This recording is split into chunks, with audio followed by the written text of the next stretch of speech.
ఎవరు అన్నారమ్మ మేము గరీబోళ్ళని, ఎవరు చెప్పారమ్మ మీకు గతి లేనోళ్ళని. ప్రతి చెట్టుకు కాసిన కాయ మీది,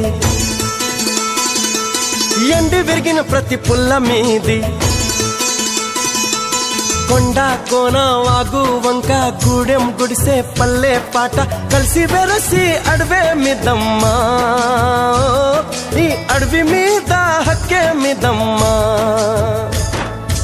ఎవరు అన్నారమ్మ మేము గరీబోళ్ళని, ఎవరు చెప్పారమ్మ మీకు గతి లేనోళ్ళని.